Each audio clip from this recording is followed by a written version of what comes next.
राष्ट्रीय स्वयंसेवक संघ की चित्रकूट में चल रही 5 दिवसीय बैठक समाप्त हो गई है।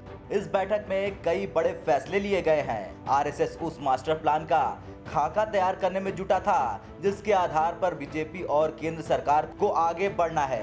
साथ ही संघ ने मुस्लिम समुदाय को लेकर भी अपना नजरिया बदला है और अब उन्हें अपनी विचारधारा के साथ जोड़ने की दिशा में अहम फैसले लिए हैं। चित्रकूट शिविर में कोरोना काल में आरएसएस के बंद पड़े कार्यक्रमों के साथ संघ की शाखाओं को फिर से शुरू करने का ऐलान किया गया है। यही नहीं, अब संघ के कार्यकर्ता गांव-गांव तक पहुंचेंगे। इसके अलावा मुस्लिम समुदाय के बीच भी अपनी पैठ जमाने के लिए अहम फैसले लिए गए। सूत्रों की माने तो संघ प्रमुख मोहन भागवत ने आरएसएस में हिंदुओं के साथ मुस्लिम लोगों को जोड़ने पर जोर दिया। इसके लिए मुस्लिम बस्तियों में शाखाएं खोलने पर चर्चा हुई। राष्ट्रीय स्वयंसेवक संघ प्रमुख मोहन भागवत ने चित्रकूट में बैठक शुरू होने से ठीक पहले बयान दिया था कि सभी हिंदू और मुसलमान भारतीयों का डीएनए एक है। भारत को विश्व गुरु बनाने के लिए हिंदू और मुस्लिमों को एक होकर काम करना पड़ेगा।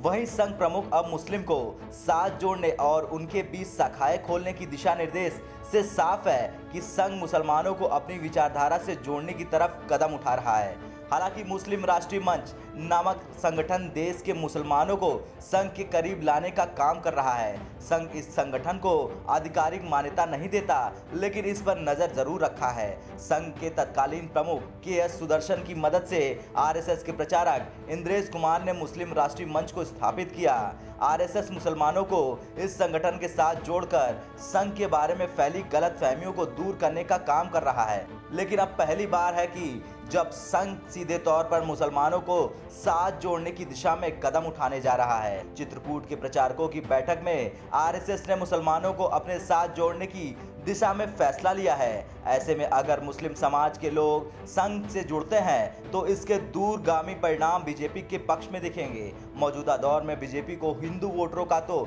साथ मिल ही रहा है, लेकिन मुस्लिम समाज का बड़ा तबका बीजेपी से दूरी बनाकर रखे हुए है। मुस्लिम वोटरों को नजदीक लाने के लिए बीजेपी ने कोई भी ठोस योजना नहीं तैयार की है, लेकिन इस दिशा में आरएसएस कार्य योजना तैयार करते हुए दिख रहा है।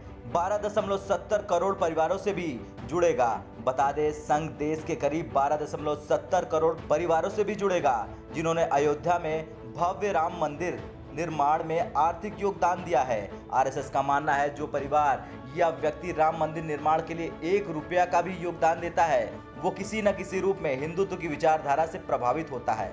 महत्वपूर्ण बात यह है कि संघ इन परिवार और लोगों के बीच अपनी वैश्विक विस्तार की संभावनाओं को देख रहा है। इसके साथ ही संघ जल्दी अभियान चलाकर इन परिवारों से संपर्क कर उन्हें किसी न किसी तरह से जोड़ने का प्रयास करेगा।